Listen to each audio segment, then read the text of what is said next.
اللهم صل وسلم وبارك على سيدنا محمد وعلى آله وصحبه وسلم.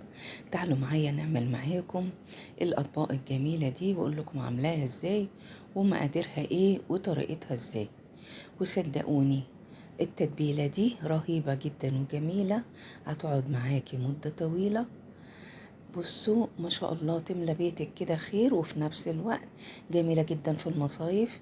فرزيها وتعمليها وتجهزيها وتشيليها كده عندك في قلب البراد، وانتي طالعه المصيف تاخديها معاكي تسحبي وتشتغلي على طول.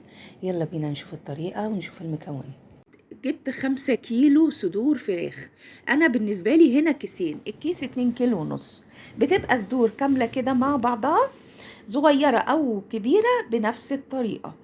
جبت عندي بوله كبيره، حطيت فيها كميه ميه حلوة، وحطيت فيها ملح خشن، حطيت فيها خل سوري كده 3 4 ليمونات كبار، ومعاهم نص كوباية خل.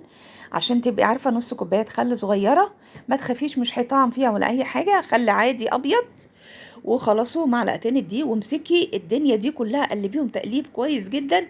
انزلي بالصدور كلها فيها وسيبيها معاكي ما يقرب من الربع ساعة. ربع ساعة، وبعدين هنصفيها ونمسكها نشطفها تاني بمية فترة، نحط فيها مكعبين تلج ونشطفها كويس. ليه بقى التلج؟ عشان يخلي الصدور زي ما هي فريش مع النقع والغسل وكده. والمية دلوقتي دافية في الحنفيات، فحطوا معاها تلج. ماشي، هنبدأ بقى ننزل. جيبوا 3 بصلات كبار. ال3 بصلات الكبار دول هتحطي عليهم معلقة من معلقة الأكل، معلقة فلفل كبيرة، وهتحطي عليهم معلقتين ملح. قلبيهم كويس وسيبيهم كده بتاع 10 دقايق. طول ما انت سايباهم ال10 دقايق دول، وبعدين تروحي نازلة بعلبة زبادي، علبة زبادي كبيرة، علبة زبادي كبيرة. وتمسكيها هنا في السعودية علبة زبادي كبيرة، في مصر هتحطي علبتين. ماشي، علبة واحدة في السعودية. وتقلبي زي ما انتي شايفة كده. بعد ما تسيبيهم حوالي 5 دقايق في التتبيلة بتاعة البصل والملح والفلفل، ترجعي تحطي بقى دي، وحطي عصرة ليمونتين، عصرة حطي معلقة خل تفاح. التتبيلة دي هتخلي الصدور بتاعتك تقعد في الفريزر قد ما تقعد 6 شهور، والله ما بيحصل لها حاجة، بتفضل طرية وجوسي وجميلة. وانتي بعد كده عايزة تضيفي عليها اي حاجة تدخليها فيها هتدخليها بعد ما تعمليها. المهم التتبيلة بتاعتنا، نبدأ بقى خلاص جبنا الصدور وبدأنا نحط الصدور كده ونتبلها معاكم. يلا بينا نتبل كده. بصوا انا فتحت كمان فتحة فيها في النص عشان الصدر بيبقى تخين، وحطيت برضو من التتبيلة جوه وبره. تبلتها في كل اتجاه، خليتها كده ما شاء الله تبارك الله رهيبة. التتبيلة بقى دي هتقعد عندك، تطلعي تعملي منها شيش طاووق شغالة، هتشويها شغالة، هتقطعيها وتعمليها شاورما شغالة، تشويها زي ما هي، تحشيها جبنة وتشوحيها في قلب الجريل وبرضو تاكليها هتبقى رهيبة. بصوا تحشوها بقى عصاك، تحشوها لحمة مفرومة وبرضو وتتبلوها في قلب البانيه شغالة. بصوا التتبيلة دي رهيبة جدا، تخلي الصدر الفرخة يقعد عندك زي ما انا قلتلك 6 شهور طري جميل، طعم ونكهة، لا زفارة ولا نشف ولا في اي حاجة، جميلة جدا ورهيبة.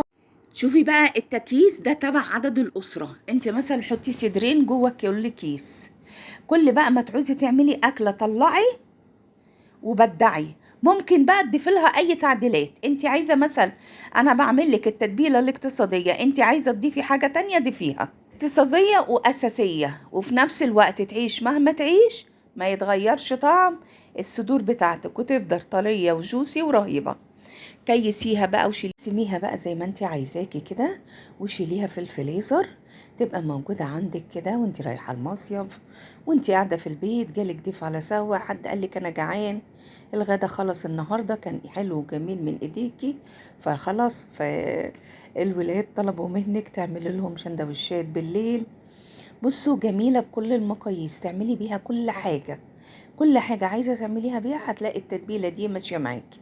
وممكن تزيدي عليها اي نوع تاني، يعني تدخلي معاها بهارات تانية كده هتقبل معاكي، بس المهم ان دي اللي بتعيش معاكي 6 شهور. بصوا ما شاء الله تبارك الله، قسمتها وطلعت رهيبة وجميلة. اوريكم اللي هستعملها عملي على طول. حطيت عليها بهارات الكاجوني، تبلتها فوق وتحت وكده عشان دي هعملها في الاير فراير، وهتطلع معايا جميلة جدا. وهشوي كمان، اعمل منها سندوتشات. بصوا هنوع واشكل فيها لغاية ما نعملها بعدة طرق علشان خاطر تبقوا عارفين انها مفيدة جدا وكنز بيتك. يلا جربوا طريقتنا، قولوا لنا بتتابعونا منين، وما تنسوش تقولوا لنا ايه رأيكم في بإذن الله نتقابل في وصفة جديدة. باي باي.